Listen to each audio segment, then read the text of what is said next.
Hello दोस्तों, आपका स्वागत है हमारे यूट्यूब चैनल पर। मैं AK सिंह इस वीडियो में आपको कराऊंगा साधारण ब्याज।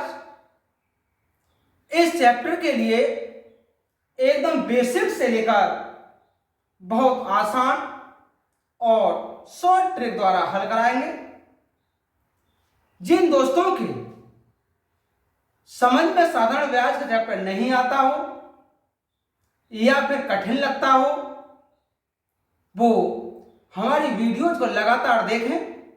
आपको बिल्कुल 100% समझ में आएगा और कठिन भी नहीं लगेगा। तथा जिन दोस्तों ने हमारे चैनल को अभी तक सब्सक्राइब नहीं किया है, वो हमारे चैनल को सब्सक्राइब कर लें, जिससे कि जो भी हम वीडियो अपने चैनल पर डालें वो सबसे पहले आप तक पहुंच जाए। अब बात आती है सबसे पहले साधारण ब्याज किसे कहेंगे। क्या होता है दोस्तों साधारण ब्याज? तो देखिएगा, जब हम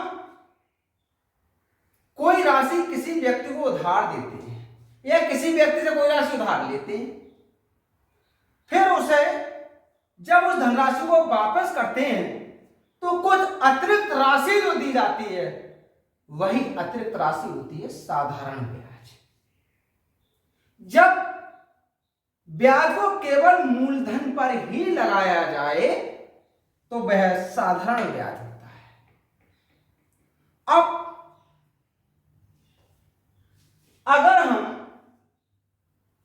कोई भी उधार ली गई या उधार दी गई राशि को अतिरिक्त राशि के साथ जोड़कर दे देते हैं तो वो संपूर्ण राशि मिश्र धन कहलाती है। इसमें जिस राशि को हम किसी को उधार देते हैं या किसी व्यक्ति से उधार लेते हैं, वह राशि मूलधन कहलाती है और जो अतिरिक्त राशि है ब्याज कहलाती है, और दोनों को जोड़ करके जो हम राशि देते हैं वो मिश्र धन कहलाती है। अब इस राशि को निर्धारित करने के लिए कोई निश्चित दर लगा दी जाती है, जिसके लिए ब्याज की दर कहा जाता है, और जितने समय तक होता है वह उसका समय तो रहेगी। जैसा कि ये कुछ फार्मूले हैं दोस्तों जो साधारण ब्याज के चैप्टर में बहुत ही हेल्पफुल रहेंगे। जैसा कि सिंपल इंटरेस्ट साधारण ब्याज बराबर रहता है मूलधन गुणा दर गुणा समय बटा 100। मूलधन अगर ज्ञात करना हो तो मूलधन बराबर रहेगा साधारण ब्याज गुणा 100 डिवाइड कर देंगे दर गुणा समय से। यदि हमें दर ज्ञात करनी हो तो साधारण ब्याज गुणा 100 डिवाइड कर देंगे मूलधन गुणा समय से। यदि समय ज्ञात करना हो तो साधारण ब्याज गुणा 100 डिवाइड कर देंगे मूलधन गुणा दर से। और यदि मिश्रधन ज्ञात करना हो तो दोस्तों एक तो ये तरीका होता है कि अगर हम मिश्रधन को ज्ञात करें तो उसके मूलधन में सिंपल इंटरेस्ट जोड़ दें बस। लेकिन अगर ऐसा करना होगा तो पहले तो हमें सिंपल इंटरेस्ट साधारण ब्याज निकालना पड़ेगा, तब हम ऐड करेंगे। लेकिन हम अगर किसी भी कंपटीशन में किसी भी एग्जाम में बैठे होते हैं तो सिर्फ समय का मैनेज करते हैं, और जो व्यक्ति समय का मैनेज कर लेते हैं वही उस एग्जाम को क्वालिफाई कर देते हैं। हम समय के मैनेज के लिए शॉर्ट से शॉर्ट और आसान से आसान तरीके अपनाते हैं। जैसा कि हमें यहां मिश्रधन ज्ञात करना है तो मिश्रधन बराबर रहेगा मूलधन 100 प्लस दर गुणा समय डिवाइड कर देंगे 100 से। अगर मान लीजिए हमें मिश्रधन दिया है और मूलधन निकालना है तब ये रहेगा मिश्रधन गुणा 100 डिवाइड 100 प्लस दर गुणा समय। अब इस चैप्टर से संबंधित अगर कोई भी क्वेश्चन किसी भी कंपटीशन के एग्जाम में क्यों ना हो, मैं आशा करता हूं सभी दोस्त हल करके आएंगे। हमारी वीडियोस को लगातार देखते रहें। अगर किसी क्वेश्चन में कहीं कोई भी प्रॉब्लम्स आती है तो कमेंट जरूर कर दें। अब देखते हैं साधारण ब्याज पर आधारित कुछ प्रॉब्लम्स।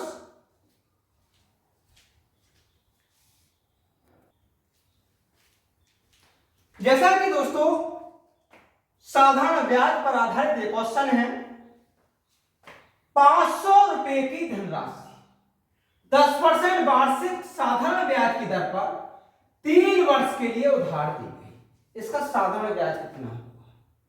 तो जो राशि उधार दी गई वो तो हुआ मूलधन, जिस दर पर दी गई वो हो गई ब्याज की दर, जितने समय के लिए दी गई वो हो गया ब्याज का समय। तो हमसे साधारण ब्याज पूछा है दोस्तों, साधारण ब्याज रहेगा मूलधन गुणा दर गुणा समय और डिवाइड कर देंगे 100 से। ये हुआ 5 या 15 150 रुपए। क्वेश्चन ने कहा इसका साधारण ब्याज कितना होगा? तो दोस्तों इसका साधारण ब्याज होगा 150 रुपए और इसका ऑप्शन नंबर सी करेक्ट होगा।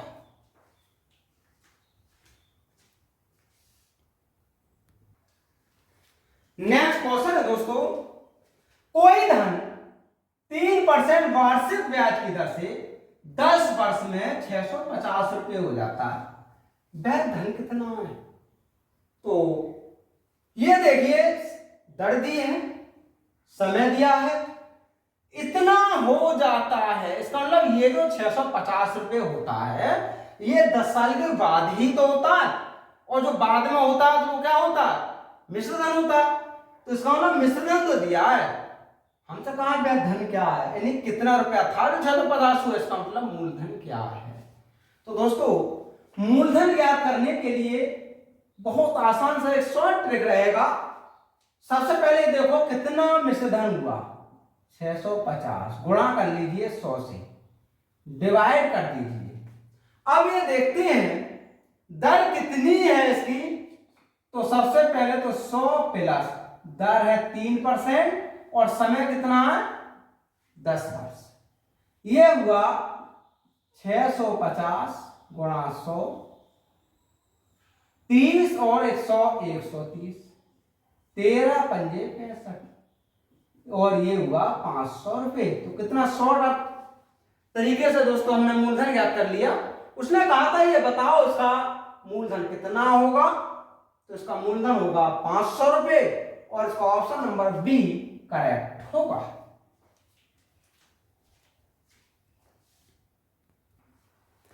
नेक्स्ट क्वेश्चन है दोस्तों, यदि 2500 रुपए का 8% वार्षिक दर से साधारण ब्याज पर निवेश किया जाए तो वह कितने समय में 3300 रुपए हो जाएंगे। तो दोस्तों 2500 रुपए निवेश किए मूलधन को, 3300 रुपए हो जाएंगे, इसका मतलब मिश्रधन हुआ। यहां से ब्याज ज्ञात कर लो बस कितना होगा। तो ब्याज ज्ञात करने के लिए मिश्रधन में से मूलधन कम कर लेते हैं। ये हुआ 800 रुपए। 8% की दर चल रही है, समय पूछा है तो समय बराबर रहता है ब्याज गुणा 100 डिवाइड मूलधन 2500 दर 8। तो सीधी सी बात हो गई, हमें समय पूछना चाह रहे हैं तो ब्याज गुणा 100 डिवाइड करेंगे मूलधन गुणा समय से। यहां से ये हुआ 800, 25 अट्ठे 200 और ये हुआ 4 वर्ष। क्वेश्चन में कहा था कि ये बताइए साल निवेश किया जाए वह कितने वर्षों में। तो इसका मतलब 4 वर्ष में वो 3300 रुपये हो जाएगा। तो इसका ऑप्शन नंबर सी करेक्ट होगा।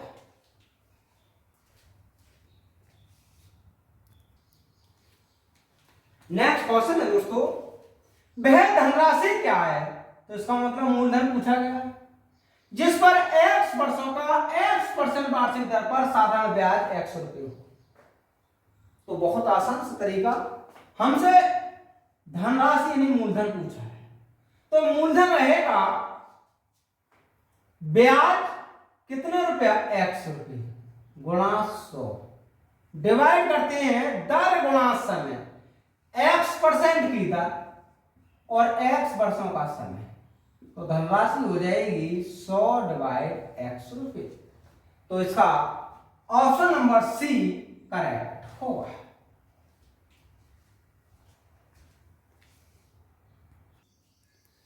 नेक्स्ट क्वेश्चन है दोस्तों, एक वर्ष में 5,000 रुपए बढ़कर 5,700 रुपए हो जाते हैं।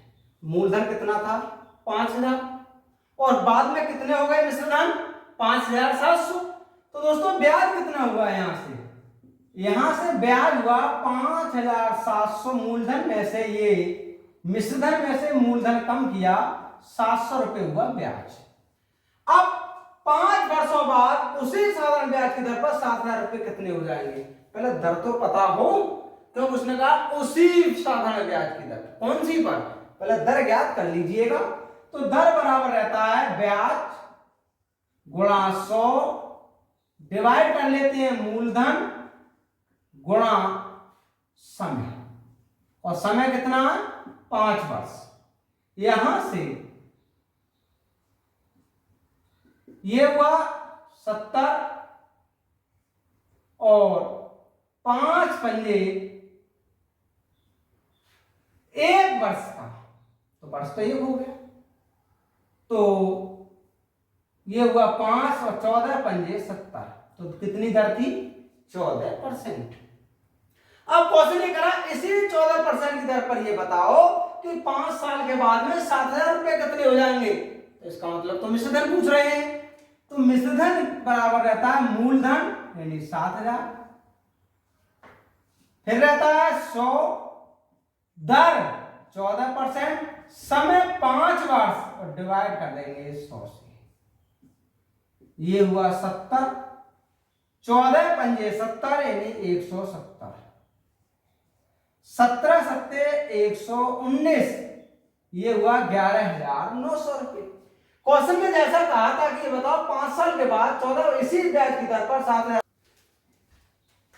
17 सत्ते 119, 11,900 रुपए।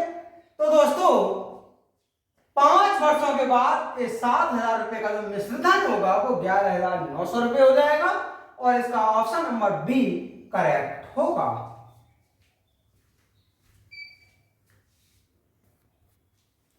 नेक्स्ट क्वेश्चन है दोस्तों, यदि मूलधन और उस पर 1 वर्ष के ब्याज के बाद के मिश्रधन का अनुपात 10:12 हो, तो वार्षिक ब्याज की दर क्या होगी? दोस्तों इस क्वेश्चन में हमें ब्याज और मिश्रधन का अनुपात दिया है। मान लीजिए कि ये अनुपात ए है और ये वाला बी है। हमसे दर की बात कही है, तो एक बहुत छोटा सा ट्रिक होता है दोस्तों, दर ज्ञात करनी है।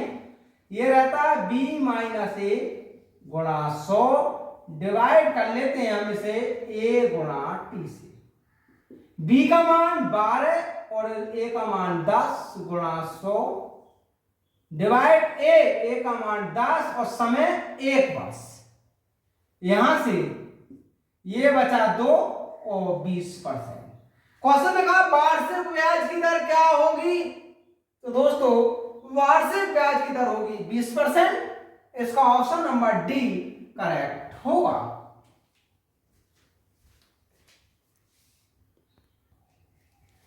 नेक्स्ट क्वेश्चन है दोस्तों, 800 रुपए की धनराशि 3 वर्षों में साधारण ब्याज पर 920 रुपए हो जाती है। यदि दर 3% प्रति वर्ष बढ़ा दी जाती है तो समान अवधि में धनराशि कितनी होगी? तब दोस्तों 800 रुपए तो मूलधन है और 920 रुपए इसका मिश्रधन है, तो ब्याज कितना हुआ इसका? तब ब्याज बराबर होगा 920 में से 800 कम किया अर्थात 120 रुपए।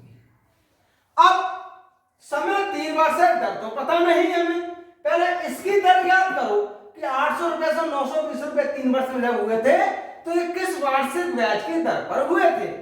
यहां से दर बराबर रहता है ब्याज गुणा 100, डिवाइड कर दीजिए इसका मूलधन गुणा समय, और समय दिया है 3 वर्ष। तब 3 चौक 12,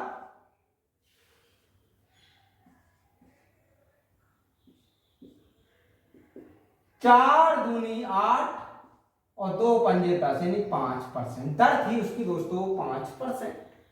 अब उसने क्या किया, 3% और बढ़ा दी, तो नई दर कितनी हो जाएगी दोस्तों, 5 तो पहले से थी, 3 और बढ़ गई, अब दर हो गई 8%। अब वो ये कहना चाह रहे हैं कि 8% ब्याज की दर पर इसी 3 वर्ष में ये बताइएगा अब ये राशि कितनी हो जाएगी। अब नया मिश्रधन पूछना चाह रहे हैं, ये रहेगा मूलधन, मूलधन है इसका 800 रुपए, दर है 8% और समय है 3 वर्ष, और डिवाइड कर दीजिए 100 से। ये हुआ 8 दिया 24 और 100 124, इसका मल्टीप्लाई किया 8 चौक 32 3, 8 19 16 19 1 8 और 1 9, 992 रुपये। तो बताइए समान अवधि में राशि कितनी होगी, तो इसी समान अवधि में 8% की वार्षिक ब्याज की दर पर वह राशि हो जाएगी 992 रुपये। इसका ऑप्शन नंबर ए करेक्ट होगा।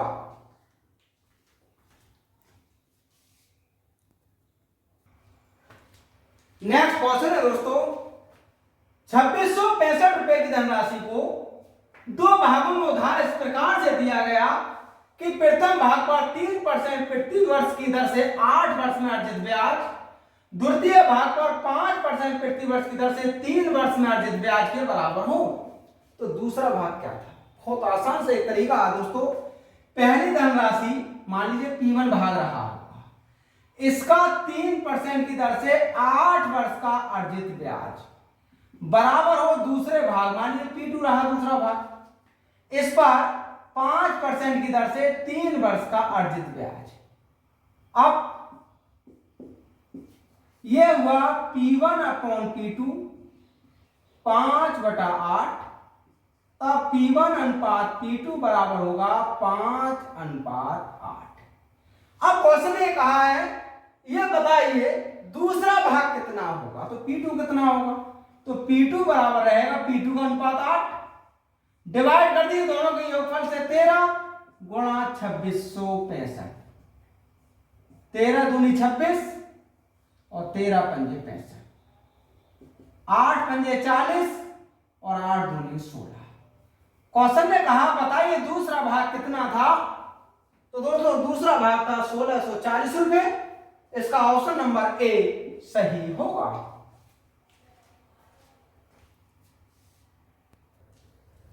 नेक्स्ट क्वेश्चन है दोस्तों, एक व्यक्ति 5000 रुपए 2 वर्ष के लिए 4% वार्षिक साधारण ब्याज की दर पर उधार लेता है।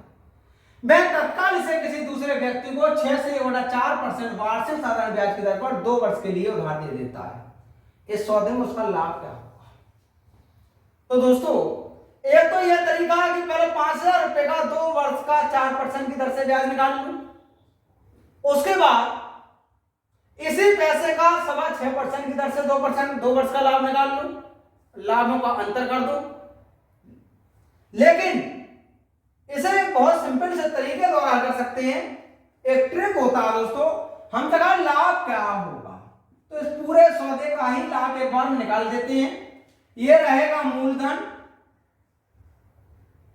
5000, दर 4% थी और बाद में हो गई 6.25, तो 6 सही 1/4 में से 4 कम कर दो, समय 2 वर्ष और डिवाइड कर दीजिए 100 से। लेकिन ये फार्मूला तब लगता है जब समय समान हो, अगर ये समय अलग अलग दिया होगा तो ये फार्मूला काम नहीं करेगा।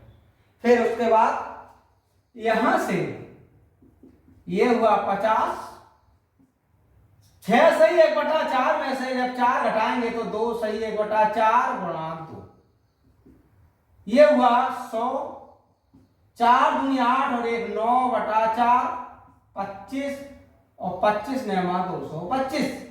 क्वेश्चन ने कहा कि सौदे में उसका लाभ क्या होगा, तो इस पूरे सौदे में उसका लाभ होगा 225 रुपए का। इसका ऑप्शन नंबर सी करेक्ट होगा।